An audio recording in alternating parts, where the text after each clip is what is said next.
children understand their own culture and don't get lost in this need to be like the West. Some of them are AVA units. Now, samurai are everywhere. Anime is everywhere. It's been very, very influential. We have a couple of things up here. Obviously, Powerpuff Girls, a big deal several years ago. Harajuku, with all of the little figures, very much playing with kawaii. At the bottom is a Chinese artist who actually works with anime figures in her own art. And of course, The Lion King, the story of a young lion who,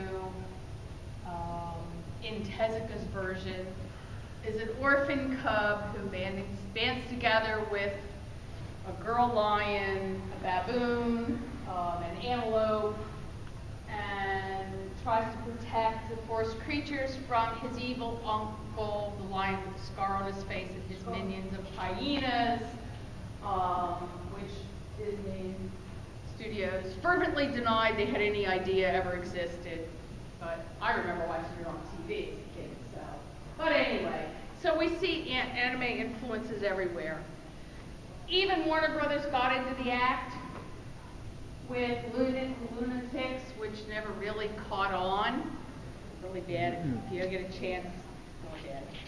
A couple of contemporary artists working today, Stan Sakai.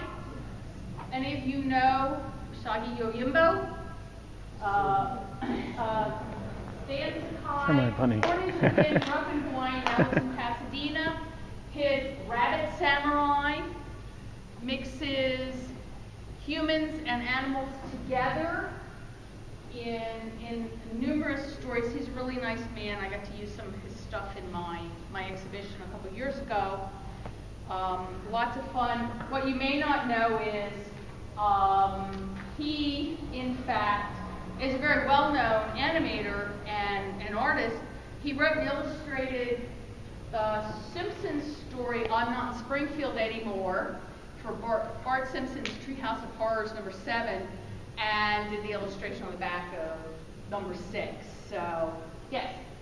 Yeah, in fact, one of his recurring characters in Shagi Yojimbo is a straight rip of one of the, I mean, it's in tribute, but it's a straight rip of one of the most influential manga samurai series ever created from the 70s. Happens all the time. Happens as an homage. Yes, that's right. Another samurai reinterpretation, which when I used to teach an anime class, everybody who didn't know anime would always cite Samurai Jack as an anime. I'd go, oh, no, okay. Not really, but a really good riff on a samurai story.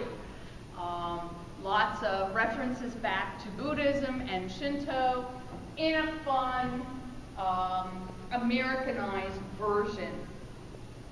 And of course, Jack is trying to get back to his world, even though he's been thrust back in time. So in a way, it's also a riff on Alice in Wonderland.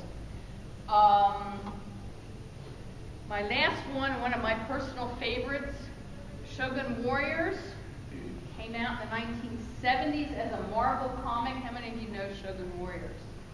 Ah, okay. I know the toys. Yeah, the story. Yeah. Comics are actually based on toys, on robots in Japan that were just part of the robot craze. Didn't have a backstory to them. Marvel bought the licensing rights in the 70s and turned them into a story. And they came in, and then of course the robots themselves, which you see on the left, came in a variety of sizes, and this is right before Transformers came out in the US. So it was kind of a precursor to that. These robots actually did, in their bigger sizes, turn into other things as well.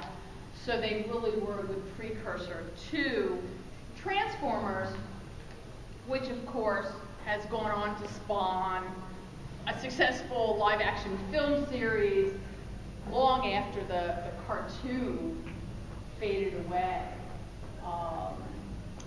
So that's just a little trip through kind of the history of samurai and robots in space. Does anybody have any comments or questions?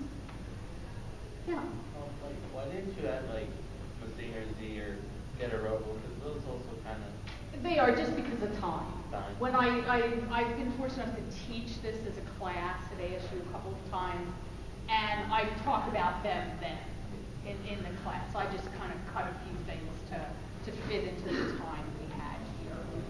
There are numerous types of or series that are very just as much based on what I was talking about as anything. Absolutely. So some of them more successful than others. Giant Robo is one of my personal favorites. Yeah. I love Giant Robo, but you know. That pretty much set up next. Yeah. Too. Right.